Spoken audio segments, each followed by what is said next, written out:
Bismillahirrahmanirrahim. Assalamualaikum warahmatullahi wabarakatuh. Alhamdulillahilladzi hadana li hadza wa ma kunna linahtadiya laula an hadanallah.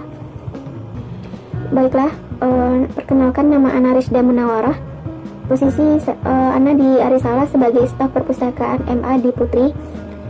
Baiklah, pada kesempatan kali ini Ana akan mempresentasikan hasil laporan bacaan Ana tentang kompetensi pedagogik dan kompetensi profesional, yang mana pada kompetensi profesional ini terbagi pada 3 bacaan, yaitu tentang pelayanan prima, komunikasi yang efektif, serta arsip dan perpustakaan. Baiklah, untuk pembahasan pertama ini Ana akan menjelaskan tentang kompetensi pedagogik, yang mana pada pembahasan kali ini akan meruang lingkup tentang dunia perkantoran. Dan kali ini Ana akan memulai dengan sistem pelayanannya, yaitu administrasi perkantoran. Administrasi ini merupakan suatu sistem yang umum, sistem pelayanan yang umumnya ada di setiap instansi, baik instansi pemerintahan maupun instansi dan lembaga-lembaga lainnya, baik negeri maupun swasta. Sedangkan perkantoran itu sendiri merupakan dalam bahasa Inggrisnya itu berarti kewajiban, tugas, fungsi, atau bisa disebut dengan sebuah gedung atau ruangan untuk operasionalnya. Dan dari pengertian tersebut dapat kita ambil maknanya tersendiri bahwa sebuah office manajemen itu tidak dapat dipisahkan dengan personel manajemen, karena keduanya saling berkaitan. Hal ini dikarenakan office manajemen itu adalah sebuah gedung atau ruangnya tempat pengoperasian tugas-tugas bagi para SDM-nya. Sedangkan personel manajemen ini adalah orangnya itu sendiri, bagaimana penilaian orangnya, bagaimana orangnya itu tetap bertahan mulai dari dia masuk hingga dia tiba pada masa pemberhentiannya. Jadi pada kesimpulannya, administrasi perkantoran itu sendiri adalah saling berkaitan satu sama lainnya, baik itu gedungnya, baik itu ruangannya, baik itu orang-orangnya, semua tidak dapat dipisahkan, karena itu adalah satu kesatuan yang perlu untuk direalisasikan. Bagaimana personel perkantoran itu mengerti tentang sifat pekerjaan perkantoran itu sendiri, bagaimana karakteristiknya, bagaimana tentang azas-azas pekerjaan kantor, dan lain sebagainya. Dan itu adalah penilaian yang akan dilakukan oleh personel manajemen untuk personel perkantoran dengan tercapainya kesejahteraan SDM untuk kedepannya, dan juga untuk perkembangan organisasi perkantoran itu sendiri. Namun organisasi perkantoran ini hanyalah sebagai wadah untuk proses pencapaian tujuan dari organisasi tersebut, dari perusahaan tersebut, dari lembaga tersebut, maupun dari yayasan tersebut. Oleh karena itu, organisasi tersebut harus bisa mengkolaborasikan personel-personelnya untuk saling bekerja sama, untuk saling berkolaborasi dan berefisiensi dalam mencapai tujuannya, mencapai visi misi yang telah ditetapkan oleh organisasi tersebut gitu. Dan personel-personel tersebut harus mengerti dan paham bagaimana bentuk-bentuknya, bagaimana strukturnya, agar personel tersebut dapat menjalankan tugas-tugasnya sesuai dengan yang telah dialurkan dan diaturkan oleh organisasi tersebut. Dan pada kesempatan kedua ini, Ana akan mempresentasikan tentang kompetensi profesional, yaitu tentang yang pertama, yaitu tentang pelayanan prima. Yang mana pada pelayanan prima ini tentunya juga sangat membutuhkan keilmuan yang pas bagi seorang pustakawan, karena pelayanan merupakan kunci utama bagi seorang pustakawan untuk menunjang perpustakanya untuk selalu berkunjung, selalu nyaman berada di dalam, selalu rindu untuk terus mengkorek-korek isi perpustakaan tersebut. Dan banyak hal yang harus kita lakukan sebagai seorang pustakawan dalam hal pelayanan ini, terutama pelayanan prima, baik itu dan mulai dari penyambutan anak, contohnya dalam dunia pendidikan ya, baik itu dalam penyambutan anak dalam mulai dari kedatangannya, melayaninya, bertanya apa kebutuhannya dan apa yang akan dicarinya dan lain sebagainya.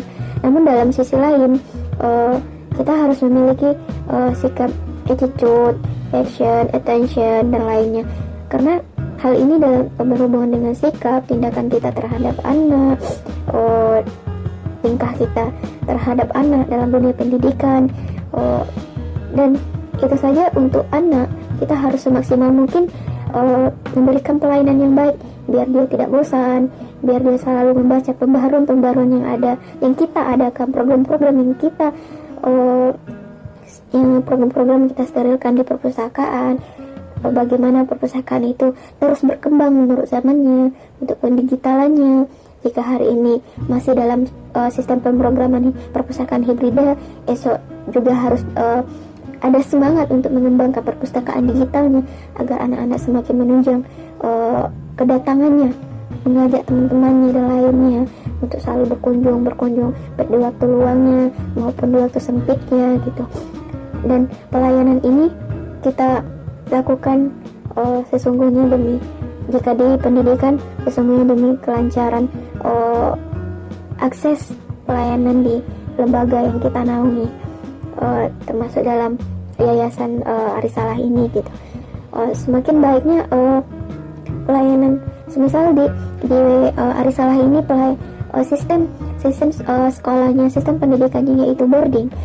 Jadi maka dari hal itu, ketika anak boarding, tentu akses untuk keluarnya, akses informasinya sangat kurang karena tidak memiliki handphone, tidak difasilitasi laptop atau internet. Informasi-informasi yang dia dapat ya tentu dari sebuah perpustakaan, informasi dari buku-buku yang dia baca dan lain sebagainya. Dan tentu perpustakaan harus memiliki perkembangan terus gitu menurut perkembangan zamannya juga gitu. Seperti penyediaan layanan internet yang tentunya harus dibatasi untuk anak-anak yang boarding gitu. Dan ini tentunya harus dimaksimalkan dengan pelayanan prima yang tentunya efektif. Pada kesempatan kedua ini, Ana akan akan mempresentasikan kompetensi profesional tentang komunikasi yang efektif. Yang mana komunikasi yang efektif ini sebenarnya tidak jauh berbeda dengan pelayanan prima yang sebelumnya, karena antara pelayanan dan komunikasi itu salah satu sistem yang saling berkesinambungan. Anggap sebuah pelayanan itu sebuah tubuh, dan komunikasi itu atau interaksi itu adalah sebuah organ yang harus kita jaga di dalamnya gitu. Dan pada hakikatnya dua hal ini merupakan hal penting dalam berinteraksi. Tentunya kita harus tahu bagaimana batasan-batasan berinteraksi, bagaimana cara berinteraksi dengan orang yang lebih dewasa dari kita, atau dalam sebuah lembaga jajaran yang lebih tinggi dari kita, bagaimana berinteraksi dari bawahan kita, bagaimana sistem pelayanan dengan pelayanan atau berkomunikasi dengan anak atau pemustaka. Semua itu merupakan sebuah aspek timbal balik untuk pribadi kita sendiri, dan tentunya itu tidak semudah yang kita bayangkan. Tentunya memiliki hambatan-hambatan tertentunya, contohnya entah kita yang salah bicara atau mereka yang salah tanggapan dan lain sebagainya. Dan hal yang penting harus kita pelajari dari komunikasi yang efektif ini yaitu tentang gaya bicara.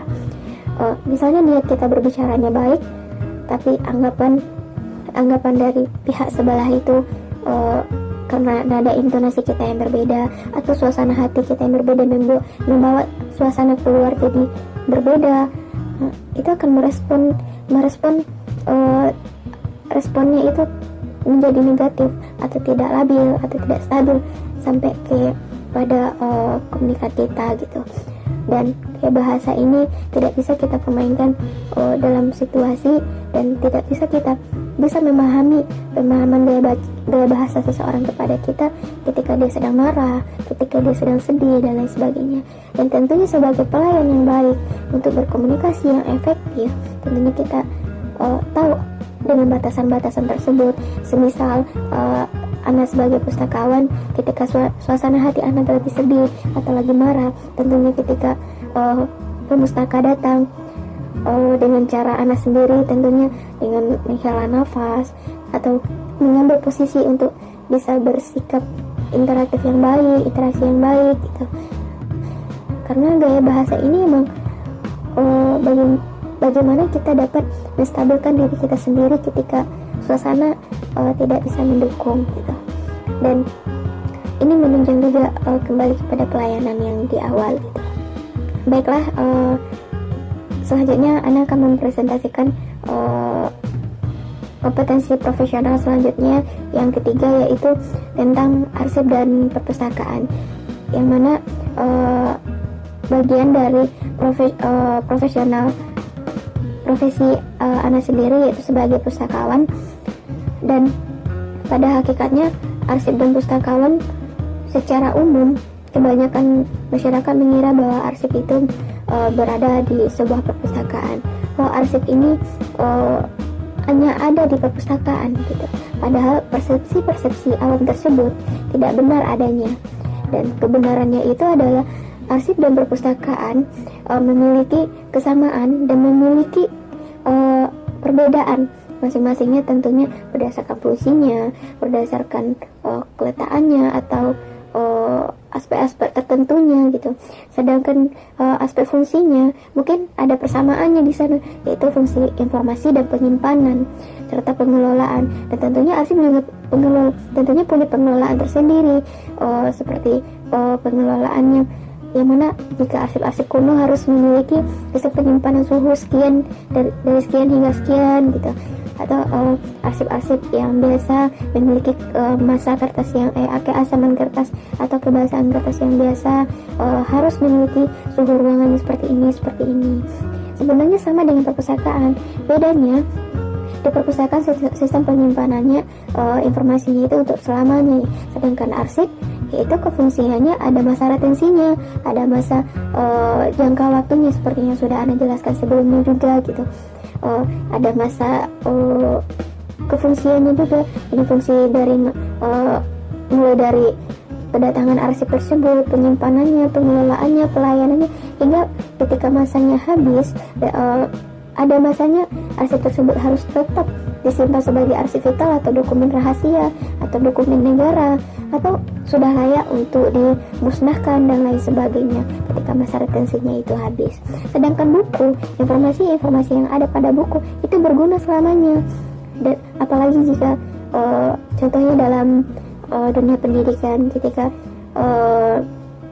seperti buku-buku wajib yang dipakai anak dulu, ada sistem KTSP, sistem KTSP 1900 sekian, KTSP 2000-an, dan hingga pada saat ini kita berada pada sistem kurikulum 2013, yang mana tentu buku-buku yang lama tersebut bukan berarti tidak terpakai sepenuhnya, tapi informasi-informasi tersebut masih tersimpan dan masih dipergunakan untuk sebagai bahan pengajaran tambahan, untuk pengayaan pembelajaran bagi guru-gurunya, atau pengayaan tambahan bagi anak-anak dan sebagainya.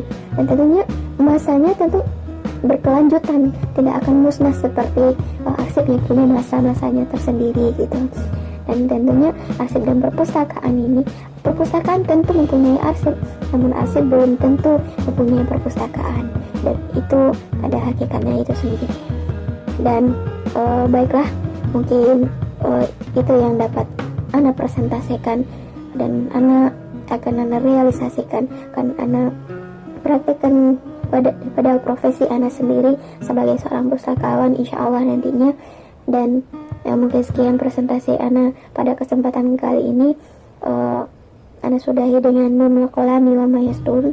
Wassalamualaikum warahmatullahi wabarakatuh.